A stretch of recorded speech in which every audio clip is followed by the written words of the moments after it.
Vamos a ver qué más tengo por aquí. Aquí fíjense que, dígame, un problema siempre es una situación adversa. Habrá casos en que los problemas no sean situaciones adversas.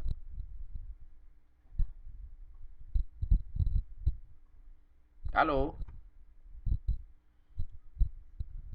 déjame buscar. Déjame cerrar. Sí, profe. Déjame cerrar aquí porque déjame abrir el chat porque no me deja abrir el chat mientras que tengo abierta. Ahora sí, ya tengo. Ajá, entonces ahí tendrían que pensar por qué. Recuerden que aquí tenemos el concepto de solución que está por allí en alguna parte. Aquí tenemos, ajá, vamos a ver por aquí, este tipo de conceptos, claro que están en alguna parte también. Ahora pregunto, esta parte está por allí, si me recuerdo bien. ¿Qué nombre le darían ustedes a este primer problema que tenemos aquí presente?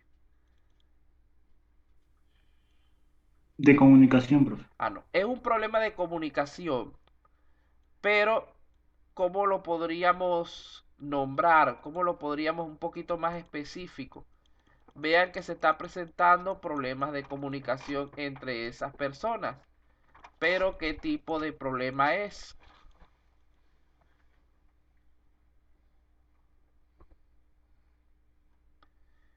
Entonces aquí estamos hablando de una barrera entre el usuario y el desarrollador, pero ¿cómo podríamos denominar? Diversidad de lenguajes. Eso estaría en otra parte. Piénsenlo un poquito de todas maneras y vamos a continuar para ver si se les ocurre. Aquí tenemos otra. Esta es diversidad de perspectivas respecto al problema. Es decir, cada uno ve el problema a su manera. Aquí tenemos la diversidad de lenguaje. Cada uno habla de manera diferente. Entonces aquí estamos hablando de una falta de aceptación entre los diferentes actores del proceso. El desarrollador ve de manera negativa al usuario y el usuario ve de manera negativa al desarrollador. Entonces ahí se les presenta, por ejemplo, las tres imágenes y con los tres nombres para que ustedes seleccionen cuál va con cada una de esas imágenes. Estarían estos conceptos, claro está. No me voy a extender mucho revisando. Esto es lo mismo. Ajá, vamos a saltarme esto también. Yo tomé de todo un poquito. Aquí tenemos tres tipos de sistema de información y vamos a nombrar de nuevo el cuarto tipo que lo nombré cuando estaba explicando, pero que no lo coloco aquí porque me parece un poquito redundante, pero como necesitaba cuatro espacios lo incluí, que sería el sistema estratégico. ¿Ustedes saben qué es un sistema transaccional? ¿O cómo pueden ustedes describir un sistema transaccional?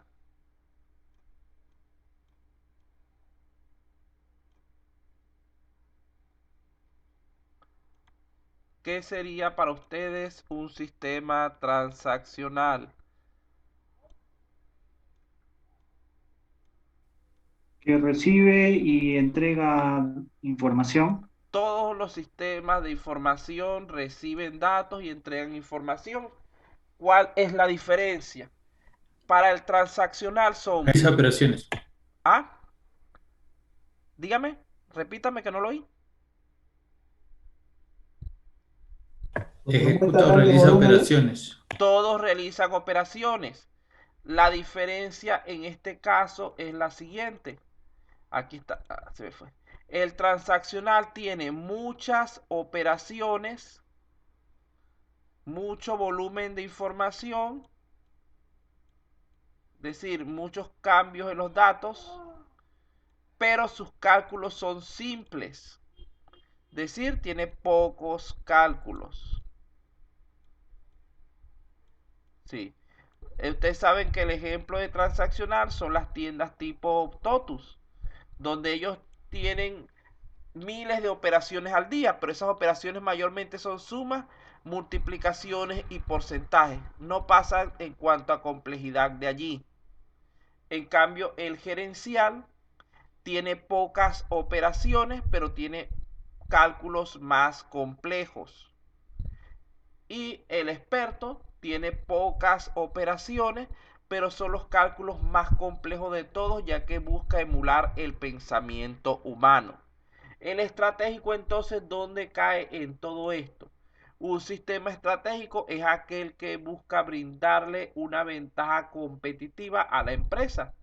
Por lo tanto, un sistema transaccional, si logra mejorar la empresa y que otras empresas no tengan ese mismo nivel, puede ser estratégico. Un sistema gerencial, si logra darle ventajas competitivas al negocio, puede ser estratégico. Un sistema experto, si logra darle ventajas competitivas al negocio, puede ser experto. Es decir, lo único que se necesita para considerar un sistema como estratégico es que nos brinde algún tipo de ventaja competitiva. ¿Qué más teníamos por aquí?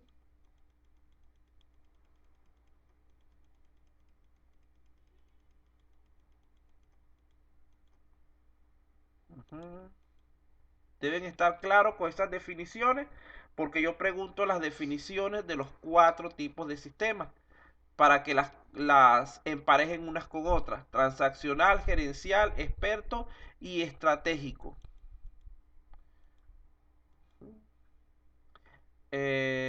Herramientas fundamentales. A ver, aquí salto esto. Aquí tenemos las herramientas fundamentales para resolver problemas. En primer lugar, tenemos un algoritmo. El algoritmo es una herramienta de tipo textual y enumerada. Porque si no está enumerada, no podemos decir que es un algoritmo. Que nos permite resolver el problema basándonos en estos 3 criterios que tenemos aquí. Entonces deben recordarse de eso. Esta también sale. Déjenme buscar aquí.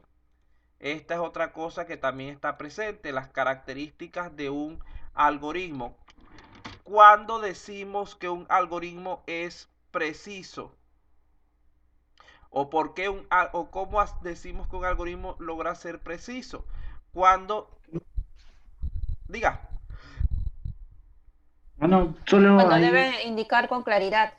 Ajá, sin indica El ambigüedades. orden de cada paso. el orden, esa es la palabra. Es preciso cuando nos indica el orden en que van a realizarse los pasos, de manera clara, sin ambigüedades, etcétera. Ahora, ¿cuándo decimos que es definido?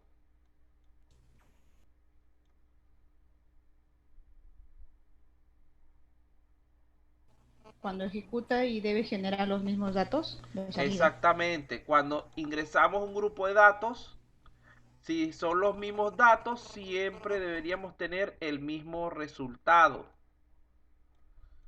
No es que, por ejemplo, nuestro dato es A más B, 2 más 5, y la primera vez nos dé 7 y la segunda vez nos dé 14.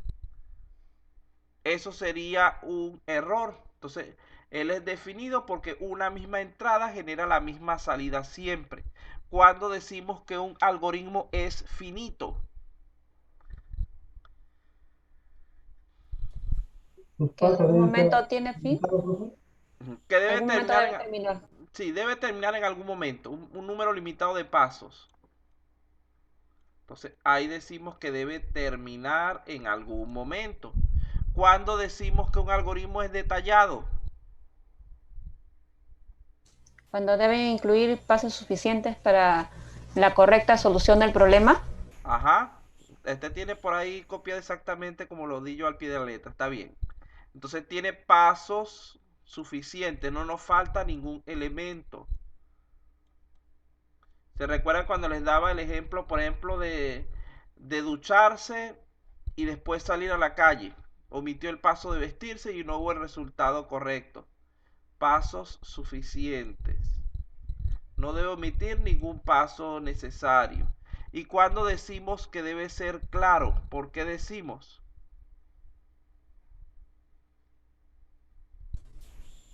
No debe tener Cuando debe tener instrucciones simples y concretas, Ajá, muy que sean bien. comprensibles. Sí, debe ser comprensible. Y aquí entraría la parte de que no debe ser ambiguo. No ambiguo.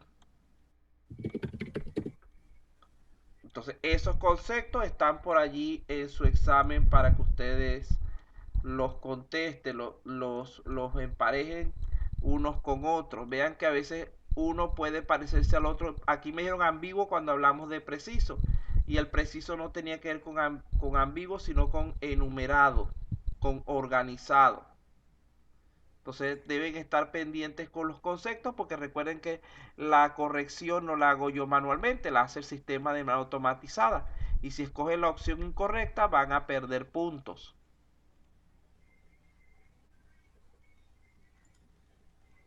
Vamos a ver aquí qué más hay en esta primera diapositiva.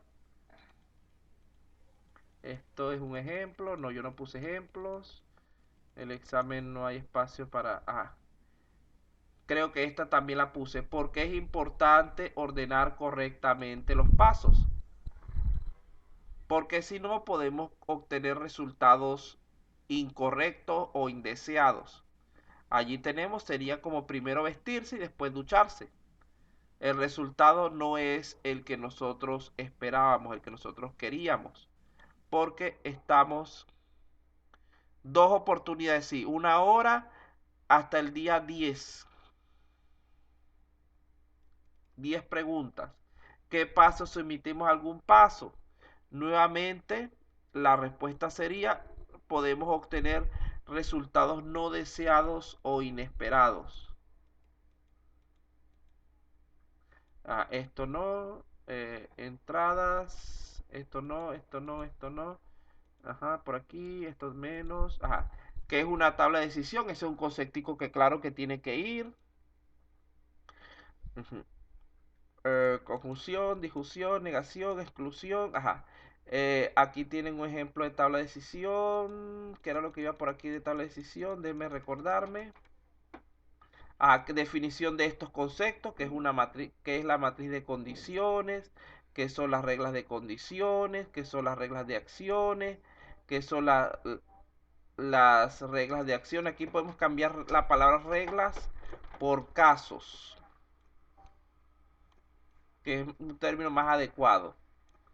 Casos de condiciones, porque cuando nosotros hacemos nuestra matriz, nosotros llamamos a esta parte casos y a esta parte de aquí reglas.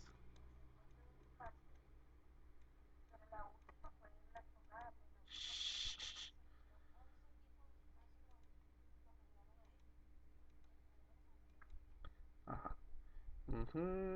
Aquí tenemos esto. Vamos a ver aquí, condiciones. Aquí está lo que acabo de decir. No le voy a dar mucha larga a esta parte porque ya esto... Aquí tenía un ejemplo, pero yo no puse ejemplos en el examen porque como es mayormente teórico, no había chance de poner muchos ejemplos.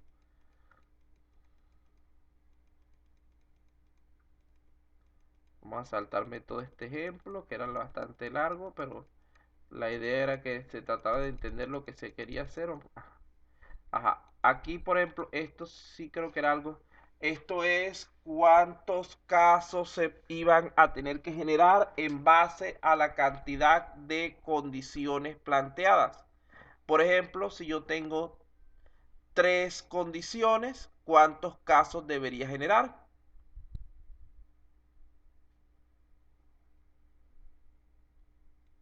8. 8, porque 2 a la 3 son 8. Esto es solo para condiciones que sean independientes. Si hay alguna condición independiente, ya cambia el cálculo. Esto es lo mismo. Ejercicio. Por aquí había otro cálculo más. Ajá. Aquí cuando hablamos de una condición excluyente, hablamos de una condición excluyente cuando el hecho de que se presente una anula automáticamente a la otra. Por ejemplo, en este caso, la persona no puede ser hombre y mujer al mismo tiempo.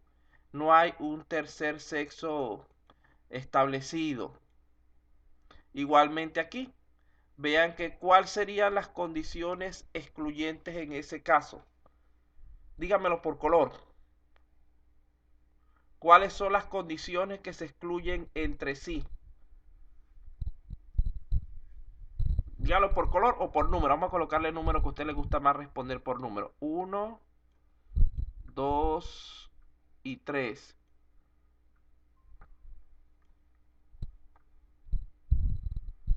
¿Cuáles serían, qué condiciones son excluyentes entre sí en ese caso?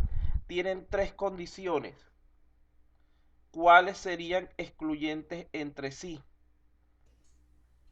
El uno, profesor. El Hay 1 dos, con, profesor. el 1 con la 2, exactamente. Hay dos, sí. Porque no puede haber un alumno que tenga al mismo tiempo en la misma materia 15 o 17 y tenga 18 o más. O tienes un valor o tienes el otro. Por lo tanto, son excluyentes entre sí. Ahora bien, ¿cuántos casos tendrían que generar para esas condiciones que tienen allí? Vean que estas dos cuentan como una sola condición independiente, que sería la de nota. Sería 4. Pero 4 no está bien porque no estamos considerando la parte de que tienen elementos dependientes. Ya vamos a ver cuál es la ecuación para que me digan entonces el valor correcto. Igualmente creo que les coloqué algo así para que me digan cuál es la cantidad de casos que hay que generar. 6. Aquí está la ecuación. Dijimos que teníamos n son las independientes. ¿Cuántas independientes teníamos en ese caso? Teníamos dos, las notas y las asistencias.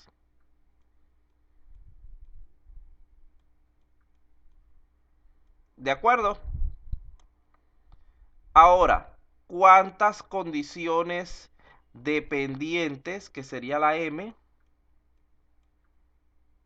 teníamos?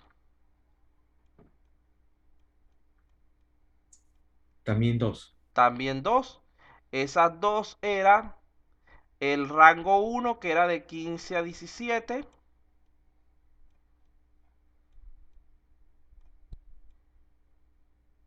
Ya, aquí es 15, ya va.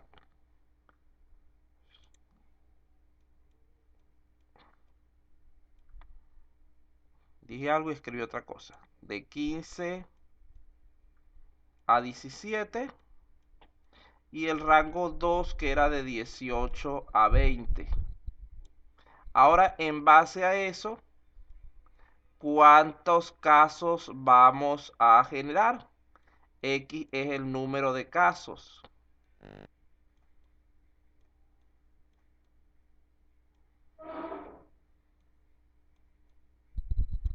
Si resolvemos eso de manera sencilla, decimos X igual a 2 a la 2 más 2 por 2 menos 1. 2 por 2 menos 1 son 1. Aquí me daría 2 de este lado y aquí me da 4. 4 más 2 quiere decir que debo generar entonces 6 casos. ¿Entendieron esto que se hizo aquí? Sí, profesor. Sí, súper claro, profesor. Gracias. Bueno, sí, porque esto fue algo que creo que la vez pasada quedaron con un poquito de duda, pero no es nada del otro mundo. Lo que hay que saber diferenciar las dependientes de las independientes. Del resto es sencillo. ¿Qué más hay aquí? Creo que hasta ahí llega eso. Sí, hasta aquí llegaba lo que era la clase número 1. Vamos a revisar entonces ahora un poquito, todavía tenemos tiempo, de la clase número 2.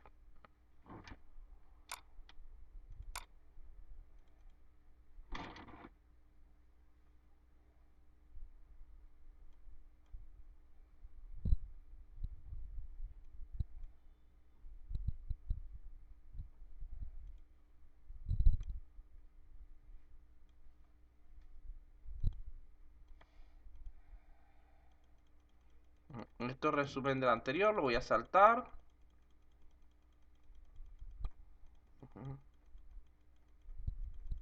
Tabla de decisiones, lo voy a saltar porque ya esto ajá, condicionales. Ajá. El siguiente elemento era los condicionales. Vean que se les presenta, por ejemplo, imágenes como esta para que ustedes coloquen el nombre. Tienen las imágenes de los diferentes condicionales para que ustedes le coloquen cuál es la diferencia entre la bifurcación convergente y la divergente.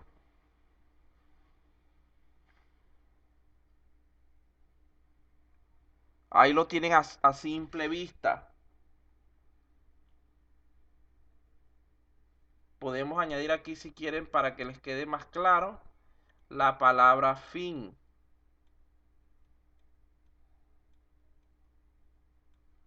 Y aquí igualmente la palabra fin.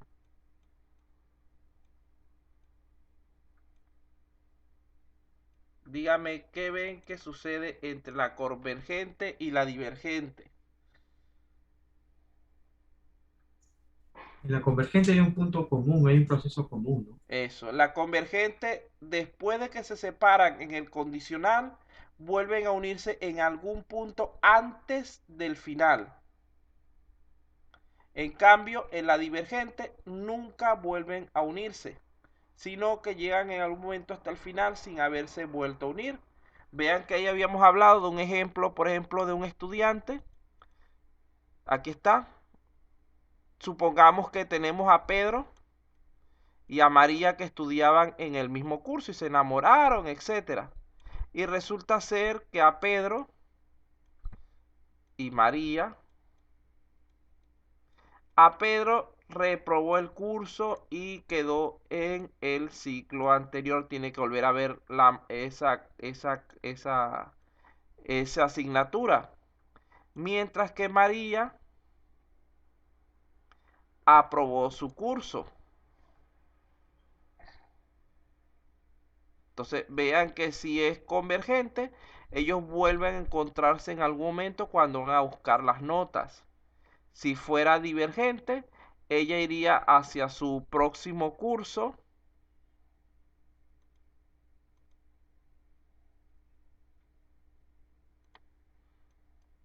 Ella iría hacia su próximo curso, mientras que Pedro repetiría ese curso. Vean que allí se están separando sus caminos, quizás para no volverse a encontrar más.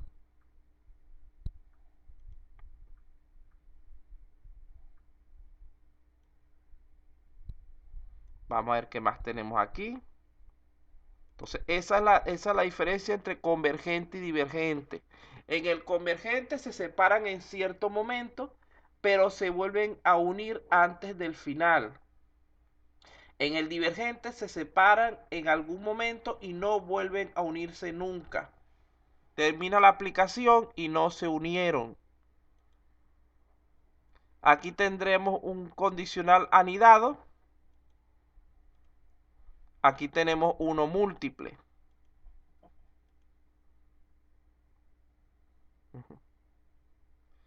Vean que los diagramas de flujo no son más que representaciones gráficas del algoritmo. ¿Cómo se llama la representación textual?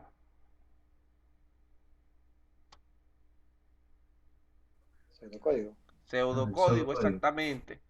Vean que son cosas bastante básicas, por eso no les di mucha larga con ellas. Pero bueno, que para que así tengan una mejor nota al principio.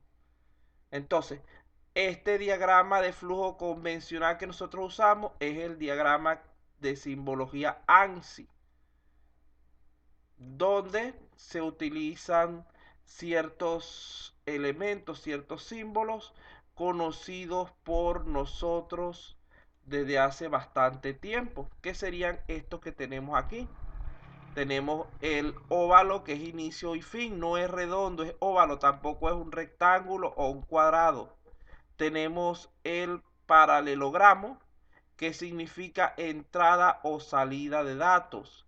Tenemos el rectángulo, que es un proceso o un cálculo. Y tenemos el rombo, que es decisión. tenemos el círculo, que es un conector. Este no lo tomé en cuenta porque este es antiguo. Este ya no se usa así, solamente para explicaciones. Aquí tenemos un ejemplo.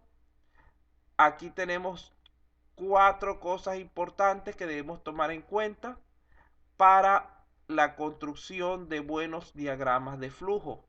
Respetar la secuencia. Yo les coloqué 5, había una que les coloqué que estaba mala. Entonces ustedes deben recordarse esta y ver cuál está adicional. El diagrama NS, que es otra forma de diagrama. Simplemente la diferencia entre este y el otro es que él usa cajas, no hay líneas de conexión, sino son cajas conectadas entre sí.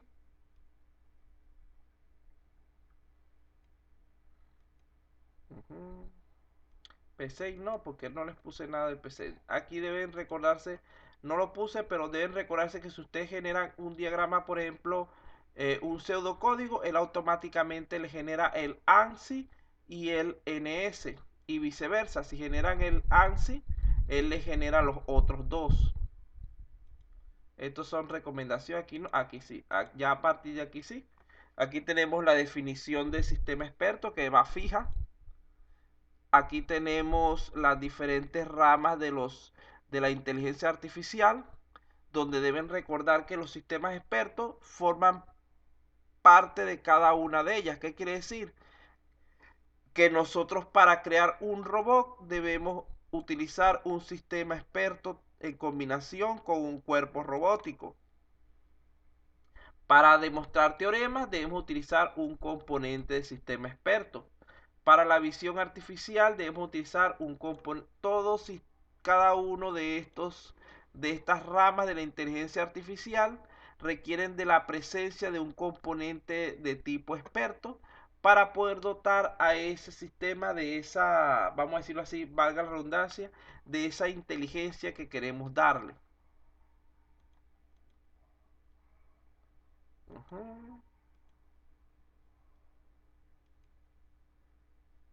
Aquí tenemos algunas razones para el uso de sistemas expertos. Personal con poca experiencia puede resolver problemas complejos. El conocimiento de varios expertos puede combinarse. Se puede responder a preguntas mucho más rápidamente que lo haría un experto humano. Cuando usamos los sistemas expertos, cuando el humano no puede resolver el problema. ¿Por qué? Porque a pesar de que sea un experto, tal vez la capacidad de cálculo requerida es demasiada para una persona común y corriente. En cambio, el computador sí puede hacerlo. Por lo tanto, en esos casos, usamos el sistema experto para resolver en el tiempo oportuno el problema, porque puede que la persona lo haga a mano, pero que dure demasiado, días, meses, semanas, en hacer un cálculo que el sistema computarizado puede hacer en cuestión de segundos. Otra cosa, cuando también se puede usar, cuando el humano no quiere resolver el problema. Hay situaciones sumamente repetitivas que es preferible dejárselo a una máquina que dejárselo a una persona.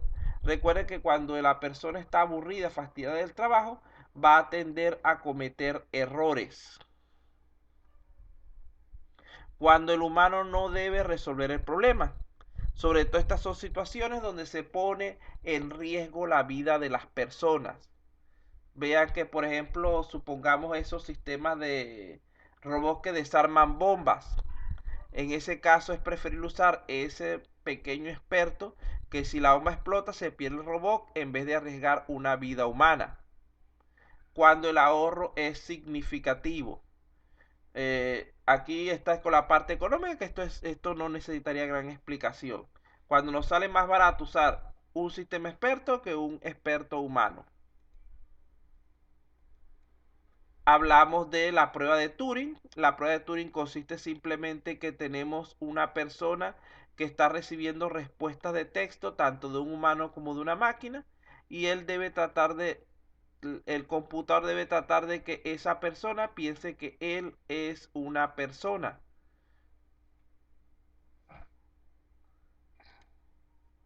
Hablamos del comportamiento humano y del comportamiento lógico. Dijimos que el computador siempre va a tener un comportamiento lógico. Él en todo momento va a buscar el beneficio de la mayor cantidad posible de personas.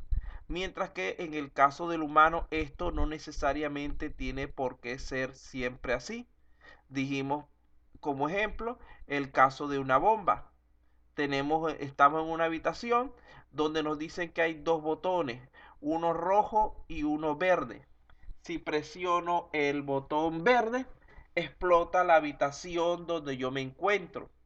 Si presiono el botón rojo, explota un pueblo lejano, donde mueren más de 10.000 personas a las cuales yo no conozco. Si no exploto ninguno de los dos, en 5 minutos ambos lugares explotan. En el caso del computador, él no tendría ni que pensarlo mucho. Donde hay digamos que el mayor beneficio es con el botón verde, porque se pierde una sola vida en lugar de miles. En el caso del ser humano, el instinto de preservación, el egoísmo y otros muchos factores pueden hacerlo dudar o pueden hacerlo tomar una decisión diferente. Hay personas que cuando hicimos esta pregunta en clase, vean que si contestaron 10 personas, todos dijeron que apretaban en ese caso el botón verde porque no conocían a los otros que iban a morir. Luego explicamos que eso puede cambiar también. Por ejemplo, que te digan que en esa ciudad que va a explotar es donde está tu hijo. Entonces allí en ese caso prefieres explotar tú mismo, o inclusive caso contrario, si presionas el botón verde explota la ciudad donde tú estás, y si presionas el botón rojo explota solamente el lugar donde está tu hijo. Nuevamente ahí el amor a la otra persona, etcétera, hacen que el comportamiento ya no sea el lógico sino el humano. El humano es sumamente influenciado por sentimientos, emociones y experiencias en cuanto a sus decisiones. La máquina no lo es. Vamos a ver qué más tenemos por aquí. Aquí tenemos un ejemplo de funcionamiento del sistema experto. Él busca ciertos datos, unos que están contenidos en su base de hechos, otros que aporta el usuario, los procesa para identificar la enfermedad y en este caso genera un diagnóstico y un tratamiento.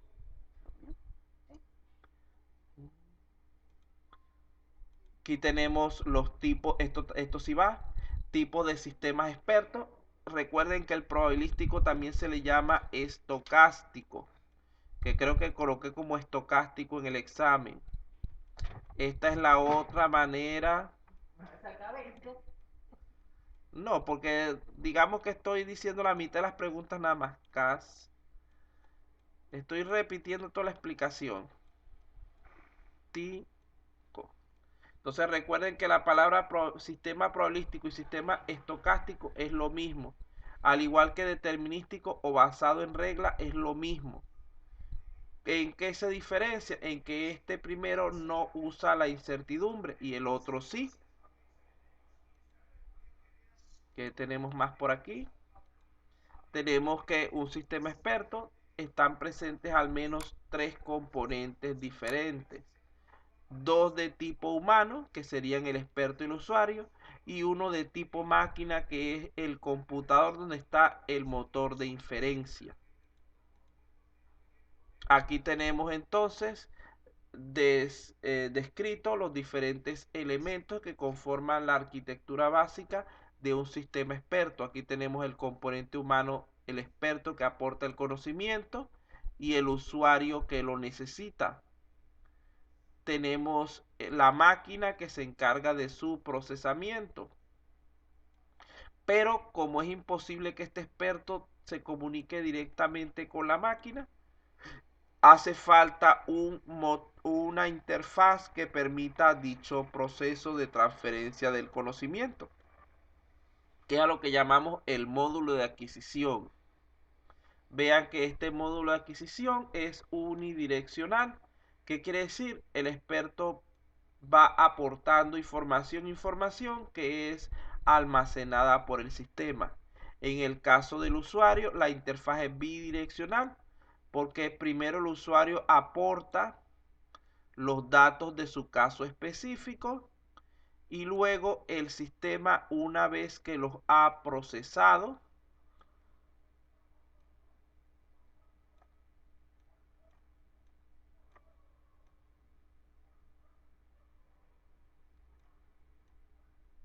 una vez que ha hecho su proceso, le responde mediante el módulo de explicación, dándole la solución más adecuada. Entonces aquí decimos que hay comunicación bidireccional.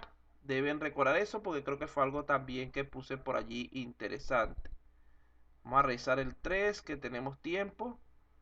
El 4 no la voy a revisar porque el 4 la acabamos de ver hace un momento.